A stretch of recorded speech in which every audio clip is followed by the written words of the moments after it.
Hello, this is the Provoked Prawn, and in this video I want to show you how I butchered the Corsair K70 Pro Mini Wireless, or at least a behind the scenes look at the various things I did for my main video. Now if you've watched that video you'll have seen some stop motion, as you can see here, with keycaps replacing the standard black ones. Now I have a couple of different kits that I wanted to use for this video to make things a little bit more interesting, so rather than you doing my traditional unboxing video, I wanted to essentially create something a bit more engaging and a bit more entertaining. And the process here gives you a taste of just how much effort goes into it, because it's a very short clip at the beginning, and I had a couple of them in the main video, and I'll see them again in a second. Doesn't really give a view of how much effort this took a good few hours in order to do. As you can see, I'm basically replacing each keycap one by one, taking 4 pictures every time I change a keycap, so there's enough pictures to make the stop motion actually kind of smooth. Perhaps could even go for more.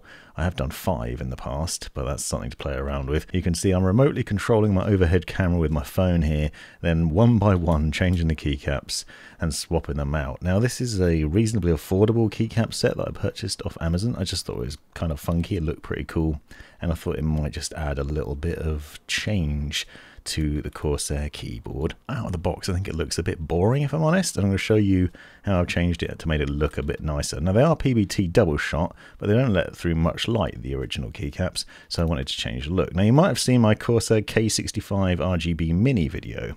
You can see a snippet of that here, and you'll see that I used Corsair's PBT Double Shot keycaps, and now I wanted to do the same thing with the K70 Pro Mini Wireless. Unfortunately I didn't have enough time to do the same sort of watermelon style, but this is a completely different setup, and this takes even longer. So the process here for creating that view that you've just seen essentially requires me to take one key off, then take it off again and put it back again. So you put a blue key on, and then take the blue key off, put the black one back on, then I take the next key off, put the blue key on that one, then put the black one back, and then basically so it creates the illusion of the blue key moving across the entire keyboard. Obviously you can't use one key and just move it across, you have to use the specific key for each area, so obviously backspace wouldn't be able to replace one of the other keys. So I'm basically creating a movement across here, and you can see some of that sped up here, but as I said, this took a few hours in order to do both of those shots, and quite a lot of patience. Now the K70 Pro Mini Wireless is interesting for a number of different reasons, and I've gone into that in the review.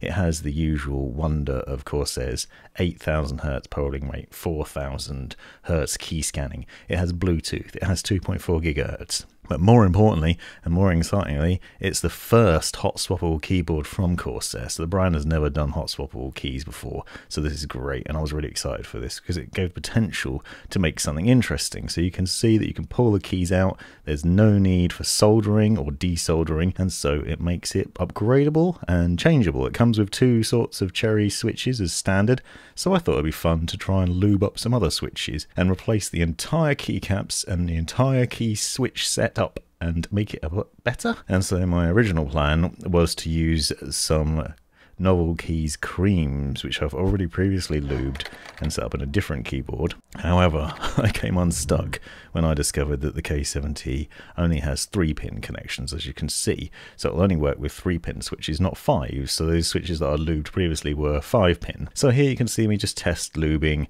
a Gateron yellow switch, and I've done this in a messy way. But Lubing Up Switches makes them a lot quieter, a lot more pleasant to use, and I would recommend it. I've done a video previously with the Royal Kludge keyboard where I did lube them up and changed out the entire set, and it made quite a difference. It made it sound quite a bit nicer, and that is what you can do. This is one option. Gateron yellows are also nice switches to use, but the Novel Keys creams are even smoother. But you do have the option to do this, so it is pretty nice that you have that capability alongside all the other specs. And as you can see, things like the lighting bar that runs around the outside, and some nice RGB lighting, which is kind of missed out until you throw on something like the SteelSeries Prism caps. So these are pudding keycaps. Of course, they probably aren't very happy about me using SteelSeries keycaps on their keyboard. I think it makes it look a lot nicer. So hopefully this has been an interesting insight into what went into that video. Be sure to check out the full video linked in the description. Thanks for watching.